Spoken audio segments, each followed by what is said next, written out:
एक मछुआरा।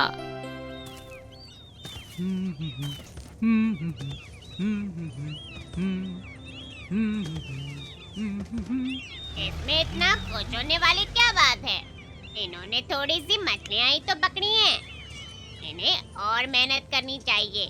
जितनी ज्यादा मछलियाँ उतनी ही ज्यादा खुशी। नहीं शुगर, ये जिंदगी ऐसी नहीं है।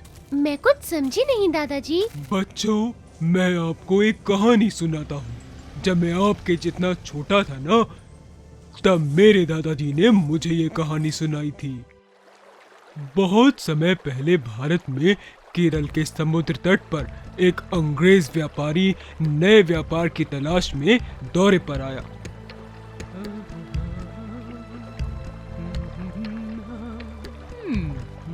कुछ दिनों तक मछुआरे को ध्यान से देखने के बाद एक दिन वो उसके पास गया और बोला, सुनो मछुआरे, आज तुम्हें क्या मिला? ओह, बहुत बढ़िया। वैसे इन्हें पकड़ने में तुम्हें कितना समय लगा? कुछ घंटे साहिब। अगर तुम ज्यादा मेहनत करोगे तो इससे भी ज्यादा मछलियाँ पकड़ सकते हो। ये मेरे परिवार के लिए काफी है साहिब। ये 2 दिन तक चलेगी। पर बाकी समय में तुम क्या करते हो? बाकी समय मैं परिवार के साथ बिताता हूँ, बच्चों के साथ खेलता हूँ, हल्की झपकी लेता हूँ। शाम को हम गांव घूमने निकल जाते हैं। पूरा परिवार मिलकर ढोल बजाता है और नाचता है। कुछ खाते पीते हैं और बातें करते हैं। फिर देर रात अपनी पत्नी के साथ तारों को देखते हुए सो जाता हूँ और इस खूबसूरत जिंदगी के लिए ईश्वर को धन्यवाद देता हूँ। मछुआरे, मैं ऑक्सफोर्ड से पढ़ा हूँ। मैं तुम्हारी मदद कर सकता हूँ। इससे तुम्हारी जिंदगी बदल जाएगी। मेरी बात सुनो, बहुत ध्यान से सुनना।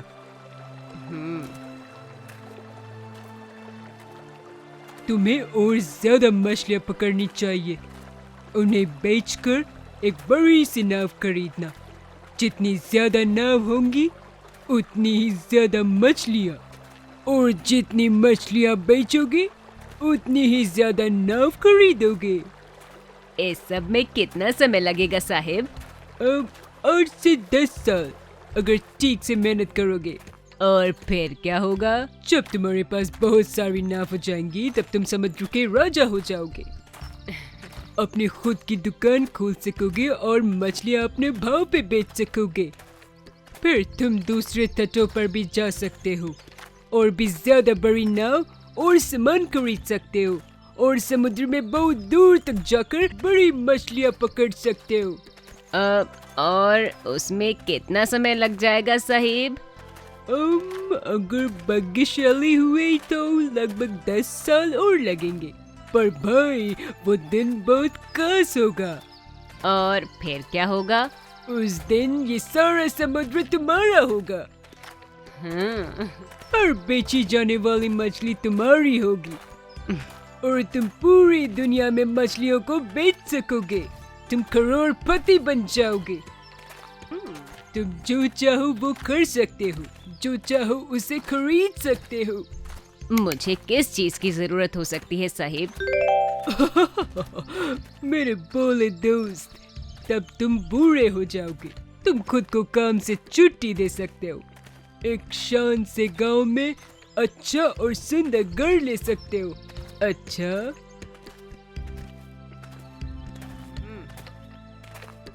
परिवार के साथ वक्त बिता सकते हो, बच्चों के साथ खेल सकते हो, गांव में जगह जगह घूम सकते हो, दोस्तों के साथ खाते पीते हुए बातें कर सकते हो, नाच गा सकते हो, और जब तक जाओ तो घर वापस आकर पत्नी के साथ रात को तारों को देखते हुए सो सकते हो।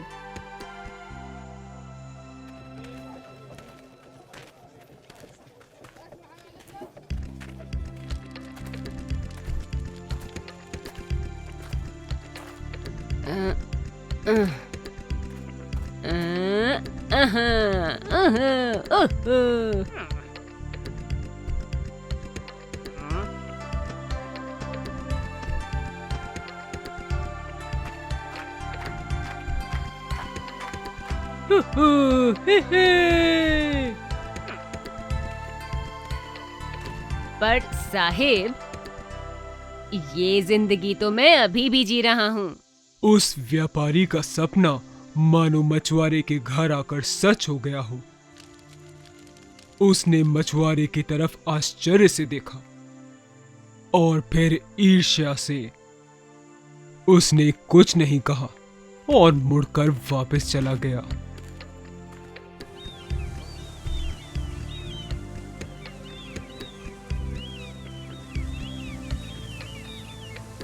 दादाजी, मुझे भी उस मछुआरे जैसी जिंदगी चाहिए। हेडी। स्विट्जरलैंड के विशाल एल्प्स पर्वत के पास हेडी अपनी बुआ डेट के साथ रहती थी। जब वो सिर्फ 1 साल की थी, तभी एक दुर्घटना में उसके माता पिता की मृत्यु हो गई थी। इसके बावजूद वो बहुत खुशदिल और साहसी बच्ची थी और अपने चारों ओर के संसार को जानने के लिए बहुत उत्सुक रहती थी।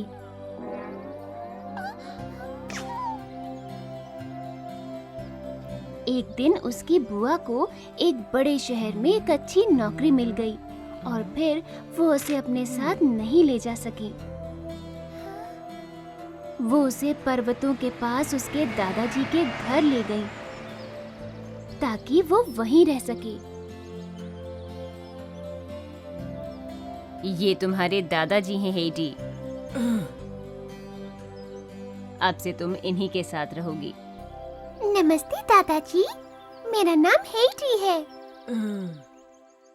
हेडी, जैसे ही समय मिलेगा मैं तुमसे मिलने आऊंगी। मैं चलती हूँ हम चाचा।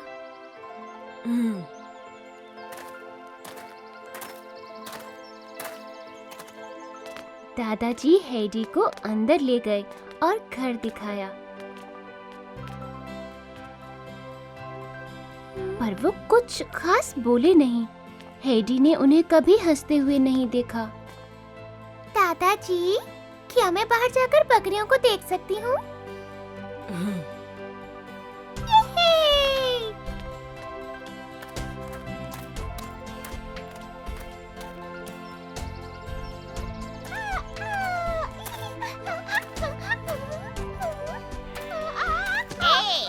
माफ करना, मेरा नाम हेडी है और तुम्हारा? मैं पीटर हूँ। मैं वहाँ उस घर में रहता हूँ और बकरियों की देखभाल करता हूँ। तुम कहाँ रहती हो? अपने दादाजी के साथ। तुम बूढ़े एल्म के साथ रहती हो? वो बहुत नकचढ़े हैं। हाँ, पर उन्हें नकचढ़ा मत कहो। माफ करना, पर बात ये है कि वो अकेले रहते हैं और किसी पड़ोसी से बात भी नहीं करते। वैसे अब हम साथ साथ रहते हैं। और तुम कहाँ रहते हो? मैं अपनी दादी के साथ रहता हूँ। उनसे मिलोगी?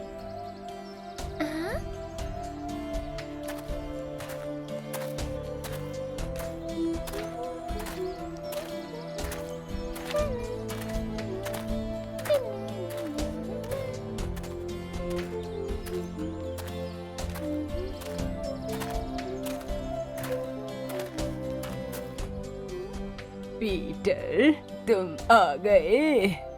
हाँ दादी, कोई आपसे मिलने आया है।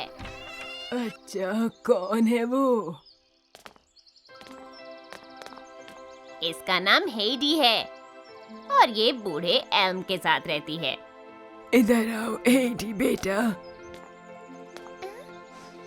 अच्छा हुआ एक नया पड़ोसी आ गया। मैं तुम्हारे लिए कुछ खाने को लाती हूँ। पीटर की दादी अंधी थी, लेकिन फिर भी वो खाना बहुत स्वादिष्ट बनाती थी। हेडी ने अपनी जिंदगी में पहली बार इतना स्वादिष्ट खाना खाया था।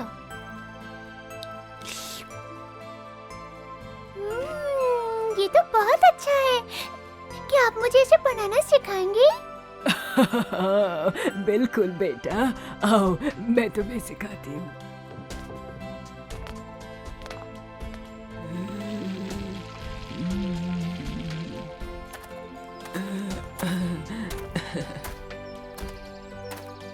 जब हेडी अपने घर वापस लौटी तो उसने दादाजी के लिए वही खाना बनाया जो उसने पीटर की दादी से सीखा था।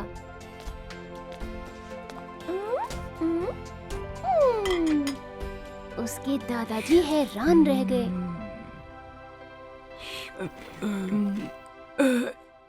धन्यवाद हेडी, बहुत समय हुआ किसी ने मेरे लिए खाना नहीं बनाया था। आपका शुक्रिया दादाजी, मेरे पास आपके लिए कुछ और भी है। अच्छा, वो है एक जादू की झप्पी। धन्यवाद हेडी। धीरे धीरे दादाजी को हेडी अच्छी लगने लगी। वो घर के काम में उनकी मदद करती, साफ सफाई करती, खाना बनाती और रात को उनके साथ खेलती भी थी। हेडी उन्हें अपने साथ लंबी सैर पर ले जाती ताकि वो गांव के आसपास घूम सके और वहां खिलने वाले फूलों को चुन सके।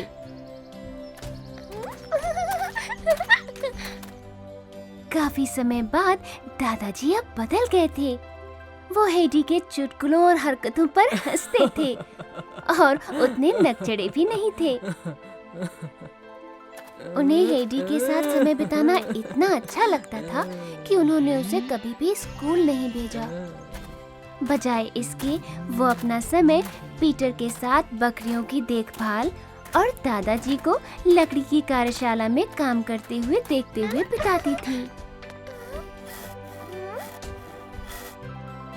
कई महीने बीत गए और हेडी अपनी बुआ के साथ शहर में बिताए अपने जीवन को पूरी तरह से भूल गई थी। एक दिन उसकी बुआ उससे मिलने पहाड़ों पर आई। मेरी प्यारी बच्ची हेडी, कैसी हो? नमस्ते चाचा जी। बुआ जी, आइए ना बकरियां देखते हैं। जरा सांस तो लेने दो हेडी। पहले मुझे ये बताओ तुम्हें यहाँ कैसा लग रहा है? बहुत अच्छा बुआ जी। मैंने बकरियों की देखभाल करना सीखा और पीटर की दादी जी से खाना बनाना। ओह, और तुमने स्कूल में क्या क्या सीखा? स्कूल? मैं स्कूल नहीं जाती। क्या? आपने इसे अभी तक स्कूल क्यों नहीं जाने दिया चाचा जी? नहीं, ये यहीं पर ठीक है मेरे साथ। इसे जो भी सीखना है मैं यही सिखाऊंगा। पर पढ़ाई लिखाई भी तो बहुत जरूरी है ना? बहुत हुआ, मैं तुम्हें अपने साथ ले चलूंगी हेडी। वैसे भी मैं जिस परिवार में काम करती हूँ उन्हें अपनी बेटी के साथ खेलने वाला कोई चाहिए। वो तुम्हें अपने घर पर रखने के लिए तैयार हो जाएंगे। लेकिन मैं तो यहीं रहना चाहती हूँ, दादाजी के पास। ऐसा मत करो डैड, हेडी को यहाँ अच्छा लगता है और मुझे भी। हेडी का ख्याल रखने के लिए धन्यवाद चाचा जी, लेकिन मैं इसे वापस ले जा रही हूँ और कोशिश करूंगी कि इसे अच्छी से अच्छी शिक्षा मिले।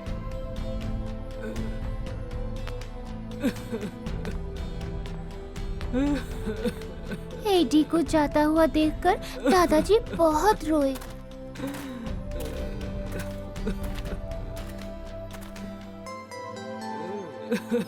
हेडी की बुआ उसे एक बहुत बड़ी हवेली में ले आई, जहाँ वो एक बहुत अमीर परिवार के लिए काम करती थी। हेडी, ये क्लेरा है। चलो क्लेरा से हेलो बोलो। हेलो क्लेरा, मैं हेडी हूँ। हेलो हेडी, ये देखो मैं क्या कर सकती हूँ क्लेरा।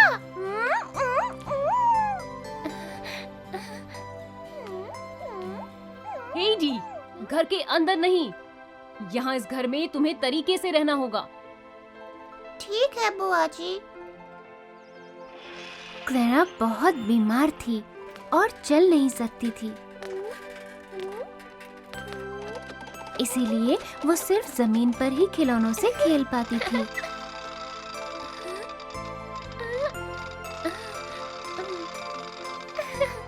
रोज स्कूल का काम खत्म करने के बाद हेडी क्लेरा के साथ खेलती थी।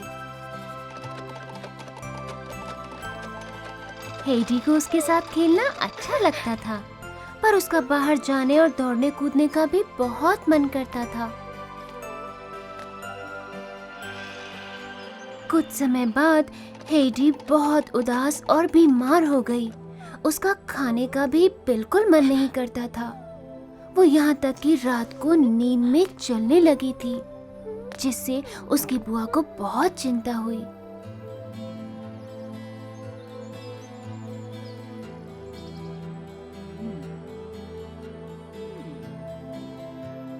क्या लगता है डॉक्टर, हेडी को क्या हुआ है?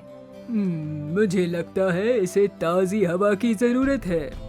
उसने बताया कि वो हर रोज अपने पहाड़ों वाले घर का सपना देखती है। शायद इसीलिए वो नींद में चलती है। मैं दादाजी के पास जाना चाहती हूँ बुआ जी। लेकिन हेडी, तुम्हारे पास यहाँ कितने अच्छे अच्छे खिलौने हैं। क्या तुम्हें इस आलीशान बंगले में रहना अच्छा नहीं लगता? दुनिया की कोई भी दौलत इंसान का स्वास्थ्य नहीं खरीद सकती। इस बच्चे को इसके दादाजी के पास भेज दो। उसकी बुआ डेट न चाहते हुए भी हेडी को वापस दादाजी के पास भेजने के लिए राजी हो गई। हेडी ने अपनी नई सहेली क्लेरा को टाटा कहा और क्लेरा ने उसे जल्दी मिलने का वादा किया।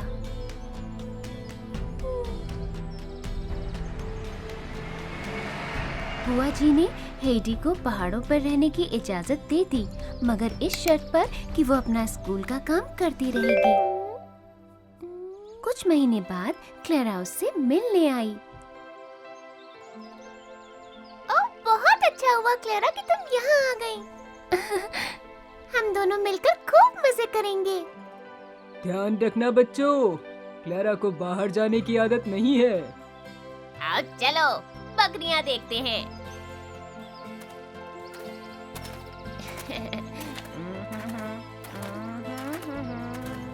कुछ समय तक तीनों बच्चे एक साथ खेलते रहे। फिर हेडी और क्लेरा एक साथ खेलने लगे, सिर्फ वो दोनों ही। उन दोनों को साथ में खेलते देखकर पीटर को उनकी दोस्ती से चिढ़ होने लगी। ऐसा लगता है कि हेडी अब मुझे भूल गई है। शायद उसे खेलने के लिए एक नई दोस्त मिल गई है।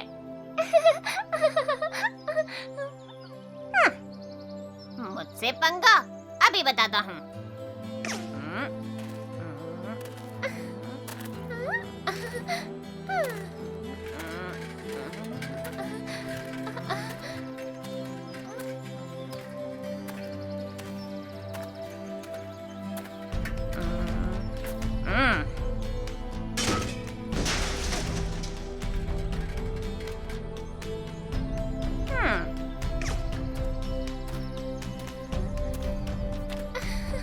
क्लेरा, चलो हम फूलों को देखने चलते हैं।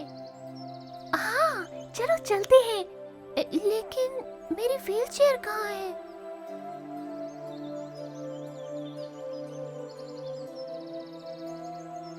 ओह, अरे नहीं। पीटर, क्या तुमने वो देखी? मैंने नहीं तो। ओह, अब मैं फूलों को देखने कैसे जाऊंगी? चलो आओ, मैं मदद करती हूँ। तुम चलने की कोशिश क्यों नहीं करती? मुझसे नहीं होगा। पर बिना कोशिश किए कैसे कह सकती हो कि तुम नहीं कर सकती? शायद तुम ठीक कह रही हो हेडी। क्लेरा का फूलों को देखने का इतना मन था कि उसने चलने की कोशिश की। अचानक हेडी की मदद से उसने एक कदम बढ़ाया, फिर एक और एक और।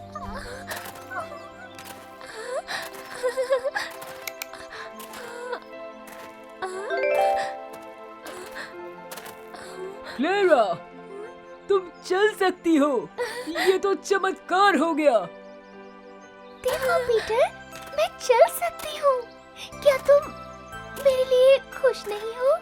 हाँ क्लेरा, पर मैं तुमसे कुछ कहना चाहता हूँ।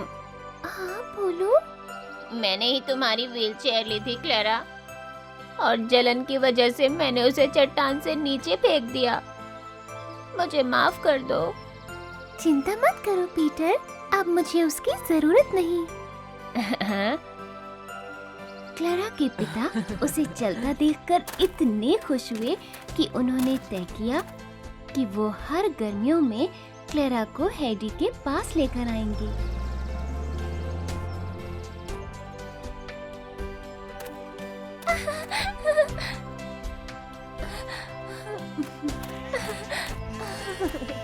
जहाँ तक हेडी और दादाजी की बात है, उन दोनों ने बहुत दिनों तक बकरियों की देखभाल करते, फूल चुनते और ऊंचे पहाड़ों पर अपने घर पर खुशी से हंसते हंसाते हुए दिन बिताए। पोकाहोंटस। बहुत समय पहले की बात है। एक अमरीकी लड़की अपने परिवार के साथ उत्तरी अमरीकी महाद्वीप में रहती थी। उसका नाम मेटोका था और वो पामकी जनजाति की सदस्य थी। वो जनजाति के सरदार की बेटी थी और वो उसकी सबसे लाडली बेटी थी। वो एक खुशदिल लड़की थी, इसीलिए सब उसे पोकाहोंटस कहकर बुलाते थे, जिसका मतलब है चंचल। एक दिन जब वो अपनी बहन मटा चन्ना और बाकी सहेलियों के साथ समुद्र के किनारे पर खेल रही थी, तभी उसने दूर समुद्र में एक अनोखी चीज देखी। देखो मटा चन्ना, वहाँ समुद्र में कोई अजीब सी चीज दिखाई दे रही है। ये तो मुझे किसी नाव जैसी लग रही है। हाँ, लेकिन ये हमारी नावों से काफी बड़ी लगती है। पता नहीं ये इतनी बड़ी नाव आखिर किस कबीले की होगी।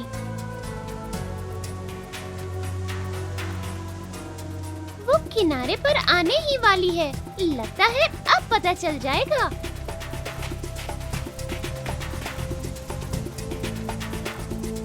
हाँ?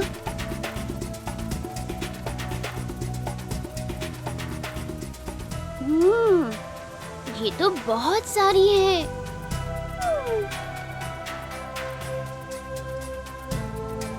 हाँ, कम से कम 100 तो लगती ही है।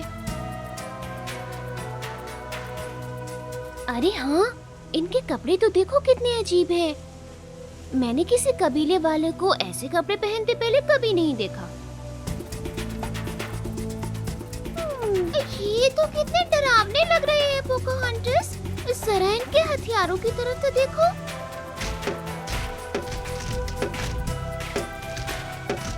हमें तो पिताजी को इस बारे में पता ना होगा। कहीं वो हमें नुकसान तो नहीं पहुंचाना चाहते। नहीं बहन, मुझे नहीं लगता कि वो हमें यहाँ नुकसान पहुंचाने आए हैं। शायद उन्हें ये पता भी नहीं कि हम यहाँ पर हैं। उस रात जब वो वापस घर लौटी, पोकाहोंटस ने अपनी बहन से विनती की कि वो पिताजी को समुद्र के किनारे आए हुए लोगों के बारे में ना बताए, लेकिन मेटा चन्ना खुद को नहीं रोक पाई और जो भी उसने देखा था सब अपने पिता पोहैटन को बता दिया। पिताजी, उनके हथियार सूरज की रोशनी की तरह चमक रहे थे। वो हमारी तरह लकड़ी के बने हुए नहीं थे, बल्कि किसी चमकीली चीज के बने थे।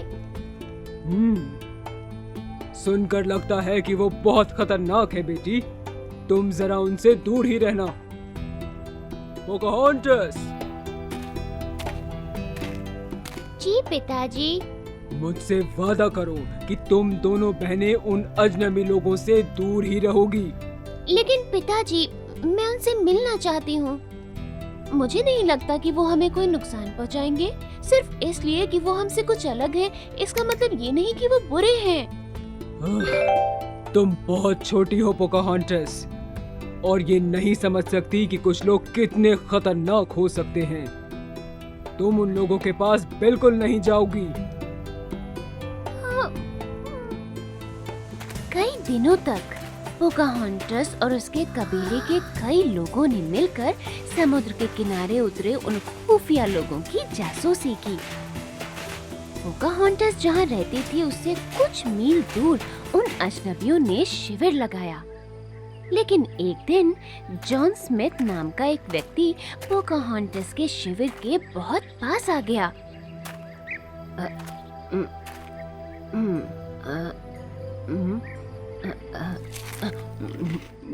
और पमंकी सैनिकों ने उसे बंदी बना लिया।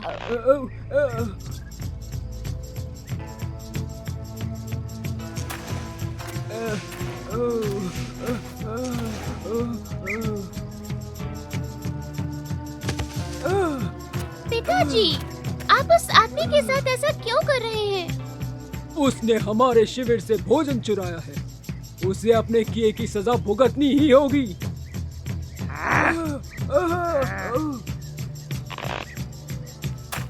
नहीं पिताजी, उसे मत मारिए। नहीं, मत मारिए। उनके कबीले वाले बहुत भूखे होंगे।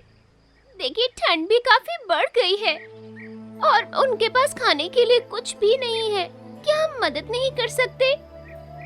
क्योंकि पोकाहांटस अपने पिताजी की सबसे प्रिय पुत्री थी, पोहैटन ने जॉन स्मिथ को छोड़ दिया। फिर वो और उसके कुछ योद्धा उसे वापस वहीं ले गए जहां उसके कबीले वालों ने शिविर लगाया था। पोकाहांटस ने भी उनका पीछा किया। पोकाहांटस, वापस आओ। तुम उनके साथ नहीं जा सकती। मुझे जाना होगा बेटा चन्ना। मैं देखना चाहती हूँ कि कहीं पिताजी उस आदमी और उसके साथियों को कोई नुकसान न पहुँचाएं।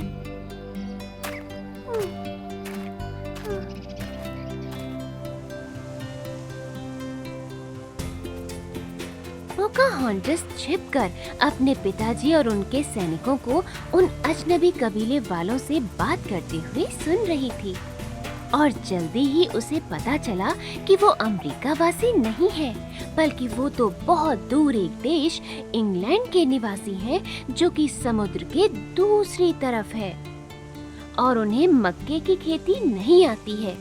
पूरे साल पोकाहांटस और उसके कबीले वाले जो उगाते और खाते हैं वो भी नहीं। उनके पास खाने की कमी है और उन्हें मदद की जरूरत है। हमारी मदद के लिए आपका धन्यवाद। मेरा जीवन बचाने के लिए अपनी पुत्री को मेरा धन्यवाद कहिएगा। आप मुझसे खुद ही क्यों नहीं कह देते? बेटी, तुम तुरंत घर वापस जाओ। उन्हें रुकने दीजिए ना। मैं उन्हें सिर्फ तोहफा देकर ये बताना चाहता हूँ कि मैं कितना शुक्रगुजार हूँ। मेरा नाम जॉन स्मिथ है। आपका धन्यवाद जॉन स्मिथ। मेरा नाम पोकाहांटस है। आपका स्वागत है। आभार व्यक्त करने के लिए छोटी सी निशानी है। अब शायद आपके कबीले वाले और हम मित्र बन सकते हैं। हाँ, मुझे भी लगता है। समय बीतने के साथ पोकाहांटस और उसके कबीले वालों ने उन अंग्रेजों की अनाज उगाने और अमेरिका में जीवन जीने में मदद की।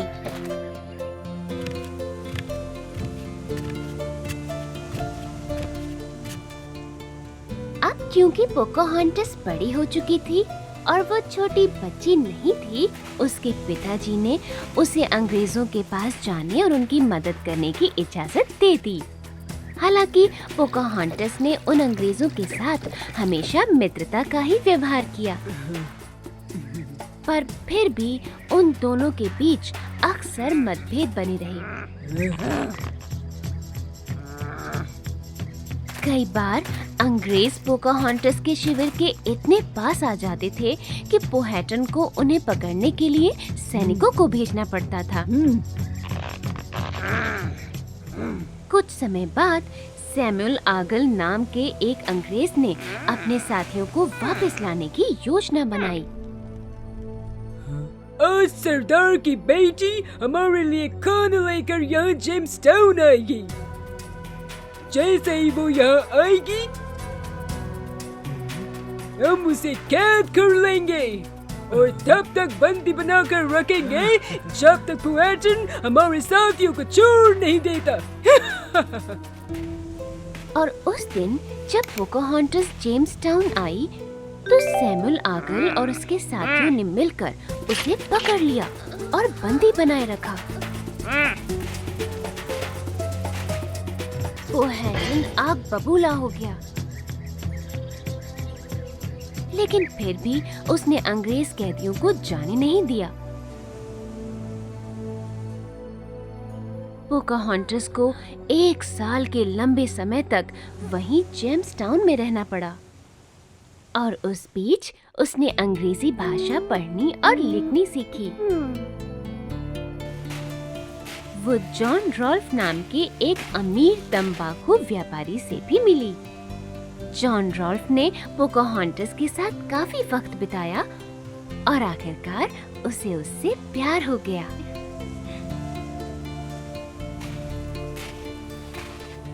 पोकाहॉन्टस, क्या मैं तुमसे कुछ पूछ सकता हूँ? बोलिए जॉन। मैं जानता हूँ कि तुम्हारे कबीले वाले जैसा नहीं हूँ, पर तुम्हारे साथ समय बिताना मुझे अच्छा लगता है। मैं तुम्हारे साथ हमेशा रहना चाहता हूँ। मुझसे शादी करोगी? अगर हाँ है तो तुम कैद से आजाद हो जाओगी। हम सबको दिखा देंगे कि इस बात से कोई फर्क नहीं पड़ता कि कोई अंग्रेज है या अमेरिका वासी। हाँ जॉन, मैं आपसे शादी करूंगी। पोकाहॉन्टस और जॉन रॉल्फ ने शादी कर ली और पोकाहॉन्टस ने ईसाई धर्म अपना लिया। उसे एक नया नाम मिल गया, रेबेका, और फिर उसने जॉन के साथ समुद्र के दूसरी छोर से लेकर इंग्लैंड तक की यात्रा की। उन्हें आशा थी कि लोग उन्हें देखकर समझेंगे कि 2 बिल्कुल अलग तरह के लोग भी मिलकर एक साथ रहकर प्यार से अपना जीवन बिता सकते हैं। जैक और जादुई फलियां।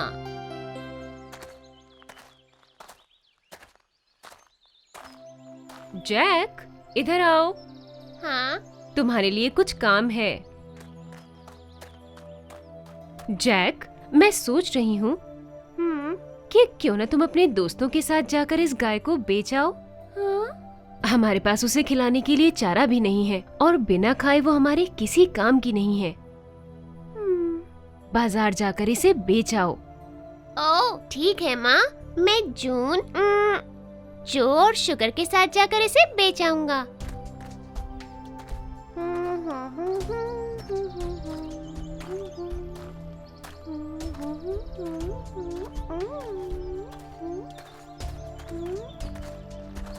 सुनो दोस्तों, हाँ, क्या तुम सब मेरे साथ बाजार चलोगे? मुझे वहाँ जाकर गाय बेचनी है। पर तुम अपनी गाय बेचना क्यों चाहते हो? हमारे पास चारा खरीदने के लिए पैसे नहीं है और चारा नहीं तो दूध नहीं, इसलिए माँ कहती है इसे अच्छे दाम पर बेच देना चाहिए। मैं एक ऐसे इंसान को जानता हूँ जो तुम्हारी गाय खरीद लेगा जैक। ये तो बहुत अच्छा है शुगर, चलो चले।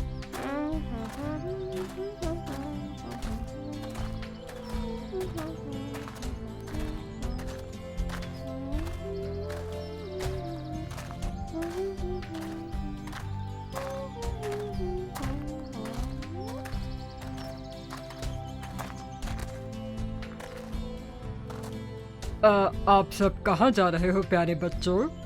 आप कौन हैं और हम आपको क्यों बताएं? हाँ, माँ कहती है अजनबी लोगों से बात नहीं करनी चाहिए। मुझे तो आप इस गांव के भी नहीं लगते। आप सब बहुत समझदार हो। हाँ? पर मैं तो इस गाय को देख रहा था। क्या ये आपकी है? हाँ, ये तो मेरी है। क्या आपको चाहिए? इसके बदले में आपको क्या चाहिए? आप कितने पैसे देंगे?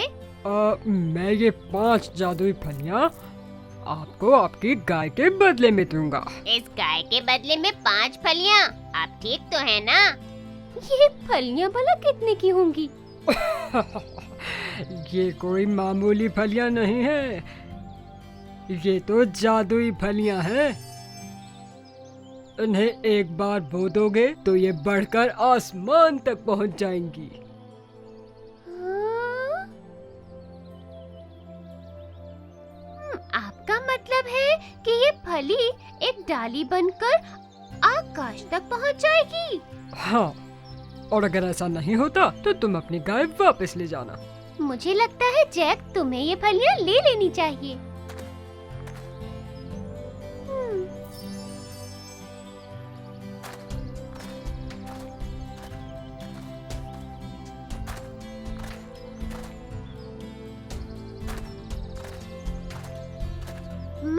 माँ, देखो मुझे क्या मिला। ये क्या है? मैंने अपनी गाय एक आदमी को बेच दी और उसने मुझे ये फलियां दी। ये तुमने क्या किया? इन 5 फलियों के लिए तुमने गाय बेच दी? हमारे पास बिल्कुल पैसे नहीं हैं और तुमने इन फलियों के लिए हमारी इकलौती गाय भी बेच दी। लेकिन माँ, ये जादुई फलियां हैं। देखो। अपने कमरे में जाओ जैक। पैसों के लिए मुझे कुछ और सोचना होगा।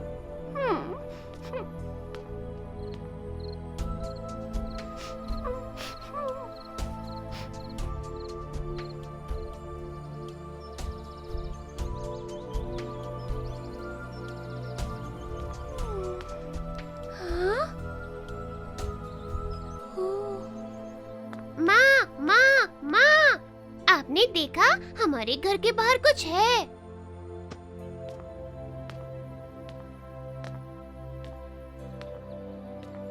फलियों की बेल। मैंने कहा था ना, वो जादुई है।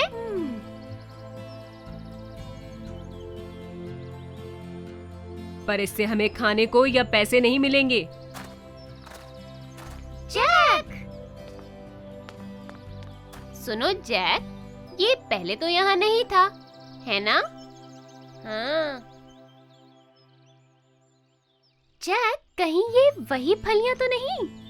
हाँ दोस्तों, ये वही फलियां हैं। माँ ने रात को इन्हें गुस्से में खिड़की के बाहर फेंक दिया था। जब मैं सुबह उठा तो ये डाली यहाँ थी। अरे वाह, कमाल हो गया। यानी वो फलियां सचमुच जादुई थी। मैं सोच रहा हूँ कि ऊपर क्या होगा। तुम इस पर चढ़कर क्यों नहीं देखते? अभी तो हम सबके स्कूल जाने का समय हो गया है। शाम को मिलते हैं। ये तुम लोग ठीक कह रहे हो। टाटा दोस्तों, फिर मिलते हैं।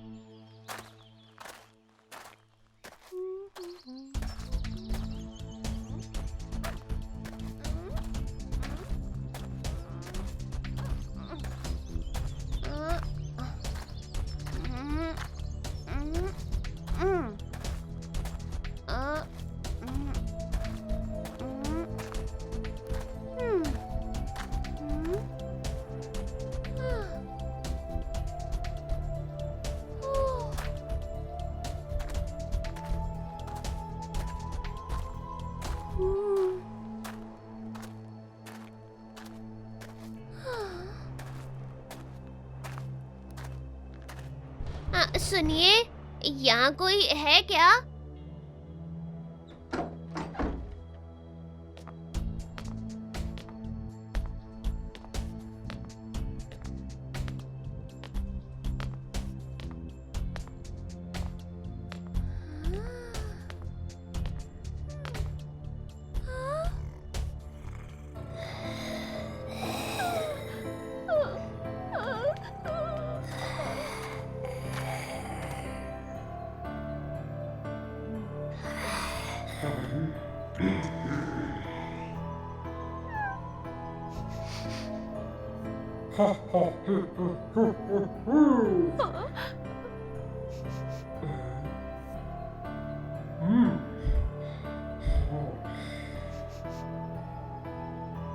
आ रही इंसानी खून की खुशबू।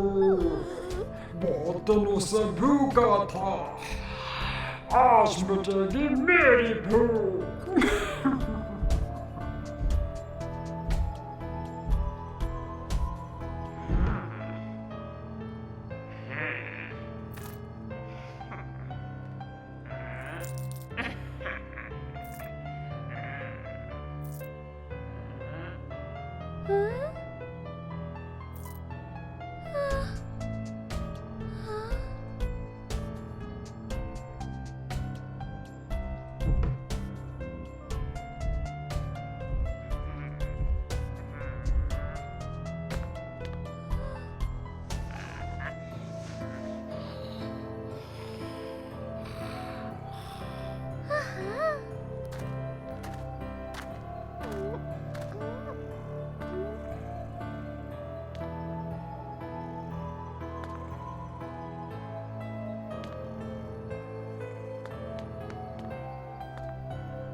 मैं तुम्हारे लिए कुछ लाया हूँ। क्या है जैक? हाँ? ये तुम्हें कहाँ से मिला? उसी सेम की डाली से जो जादुई फलियों से उगी थी। आसमान में एक बुरे राक्षस का महल था और ये पोटली उसी के पास से लाया हूँ। हे भगवान, तुम बिल्कुल ना समझो। तुम उस डाली पर चढ़कर ऊपर गए और उस राक्षस से बचकर आए हो। मुझे तुम पर नजर रखनी होगी। अरे माँ, मैं ठीक हूँ। मैं खुश हूँ कि आपके चेहरे पर मुस्कुराहट ला सका।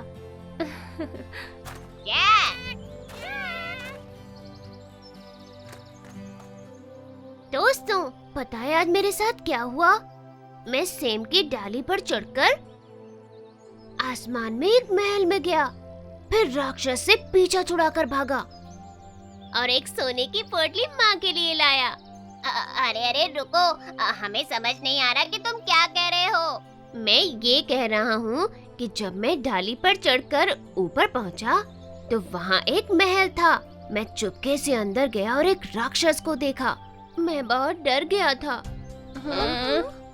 जब वो राक्षस दोबारा सो गया तब मैंने उसकी सोने की पोटली उठाई और नीचे आ गया। अब मैं और माँ बहुत खुश हैं। वाह, ये तो बहुत रोमांचक है। क्या हम भी अगली बार तुम्हारे साथ चलें? हाँ, मुझे तो बादलों के बीच में रहना है। तुम महल के अंदर चले जाना, हम बाहर इंतजार करेंगे। ठीक है, हम कल चलेंगे क्योंकि कल छुट्टी है। मैं तुम लोगों के साथ नहीं जा पाऊंगी। मैं पूरे परिवार के साथ छुट्टी के दिन एक शादी में जा रही हूँ। वो मेरे पापा की मौसी की बेटी की चचेरी बहन की शादी है। हम बहुत नजदीकी हैं, इसलिए जाना ही होगा। कोई बात नहीं जून, तुम जब वापस आओगी हम तुम्हें सब कुछ बताएंगे।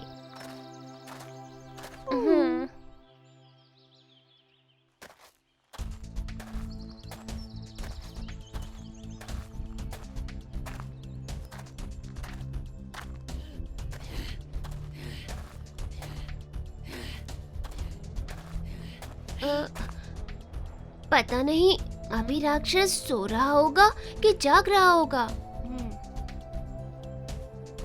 अगर वहाँ कोई खतरा हुआ तो तुम्हें कुछ गिरने की आवाज सुनाई देगी। उसे सुनकर नीचे उतर जाना। ठीक है दोस्त। अरे वाह, इतने सारे बादल मैंने तो पहली बार देखे हैं।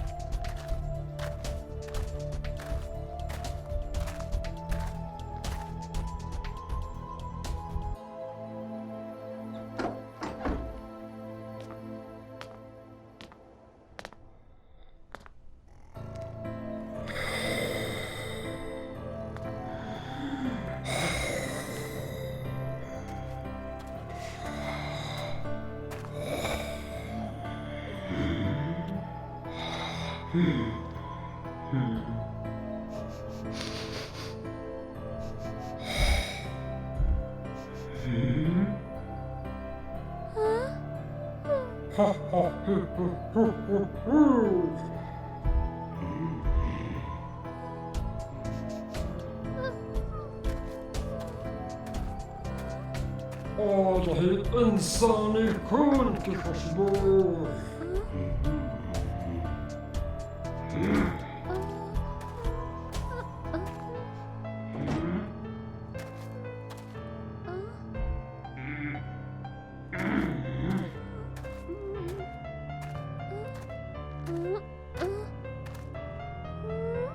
बहुत दिनों से भूखा था, आज मिटेगी मेरी भूख।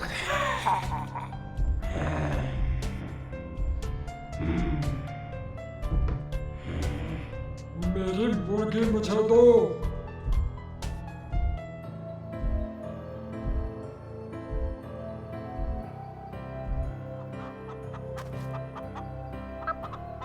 अंडे का फंडा।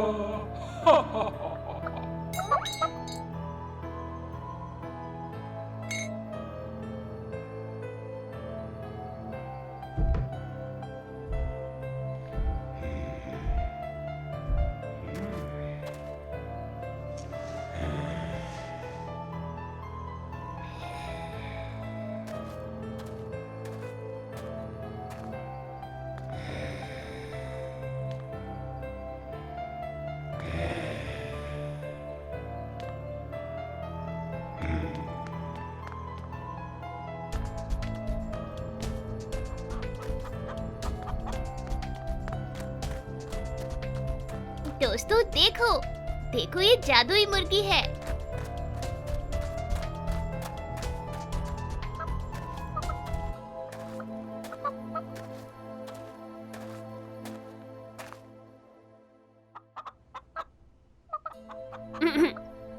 अंडे का फंडा। हा हा।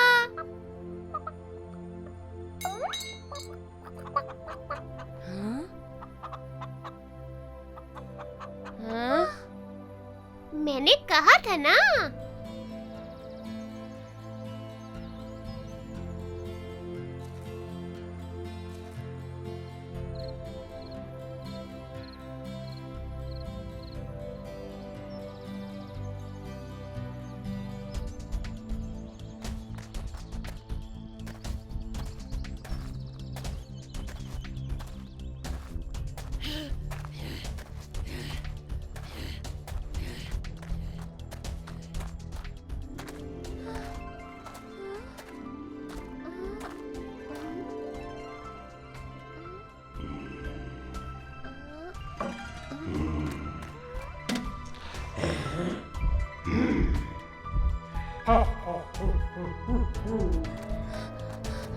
और रही इंसानी खून की खुशबू। बहुत दिनों से भूखा था, आज मिटेगी मेरी भूख।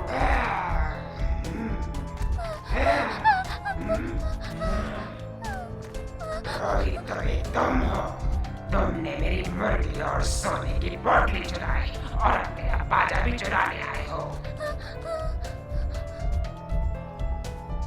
इधर आओ, मैं तुम्हें निकल जाऊंगा।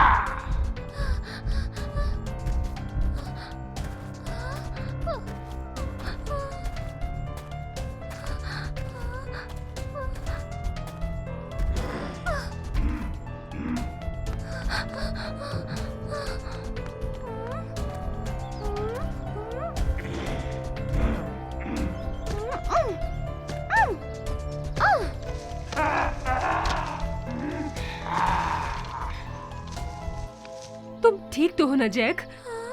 मैं तुम्हारे लिए बहुत परेशान थी। मुझे तुम्हें लालच करने से रोकना चाहिए था और उस राक्षस के पास नहीं जाने देना चाहिए था। मैं बिल्कुल ठीक हूँ माँ।